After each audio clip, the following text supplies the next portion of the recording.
민주당 내에는 이재명 대표의 거취를 둘러싸고 계속 좀 논란이 이어지고 있는 것 같은데 이제 주말을 지나면서요. 조금 민주당 내에 흐름이 바뀌었다라고 하는 부분은 이겁니다. 의원들이 실명을 걸고 직접적으로 이재명 대표님 물러나세요 라는 목소리가 나오고 있다는 것이죠. 직접 확인해 보시죠.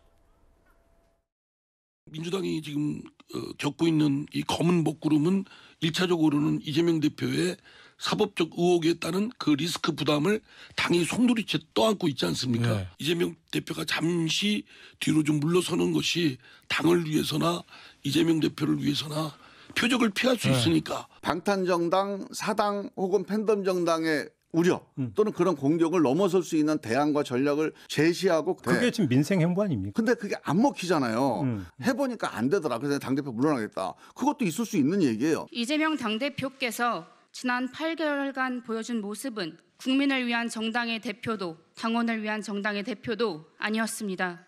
지금 이재명 대표께 필요한 것은 사직생의 결단입니다. 잃어버린 신뢰를 회복하는 길은 오로지 희생밖에 없습니다. 자, 저 세 분의 목소리는 다 오늘 오전에 있었던 목소리들이었습니다. 이제 사퇴를 직접적으로 거론하기 시작했죠. 양지열 변호사님 보시기에는 어떻습니까? 당내에 지금 사퇴 얘기가 이제 심심치 않게 저렇게 실명을 통해서 의원들로 하여금 나오고 있는데요. 글쎄요, 저분들 같은 경우는 이제 마찬가지로 계속해서 비판적인 목소리를 내왔던 분들이 대표적인 분들이고요. 사실 이제 언론에서는 이제 찬성하고 반대하는 여러 사람의 목소리가 나오기 마련이지만 그 중에서는 이 일반적인 어떤 얘기와 다른 목소리를 내는 분들이 아무래도 좀 두드러 보일 수밖에 없지 않습니까? 그래서 이상민 의원이라든가 아니면 김종인 의원 같은 경우도 계속해서 비슷한 목소리를 내왔던 분이고 사실 박지원 전 비대위원장 같은 경우에는 당내에서는 현재로서는 어떤 특별하게 당을 대표한다라는 그런 모습으로 보기는 어려운 지위에 있지도 않은데 이제 그런 목소리도 계속해서 반영이 되다 보니까 자꾸만 나오시는 것 같고 예. 이제 아까 이제 현재도 당대표에 대해서 지지하는 사람들 압도적으로 말씀드렸던 거는 과거의 전당대회나 그런 기준이 아니라 최근에 지금 나오는 여론조사들에 보면 아직도 그렇게 나오고 있습니다. 제가 이제 여론조사라서 숫자를 얘기하면 또 복잡해지니까 숫자는 말씀 안 드릴 거고요.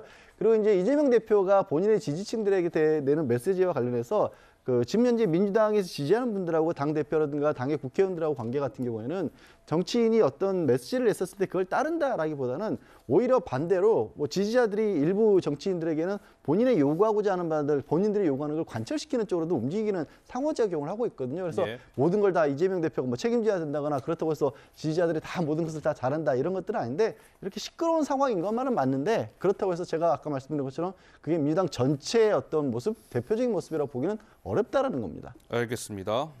이제 민주당 내에 계속 저 논란은 당분간 이어지지 않을까 싶어요. 이재명 대표직의 그 대표직을 내려놓느냐 마느냐의 문제.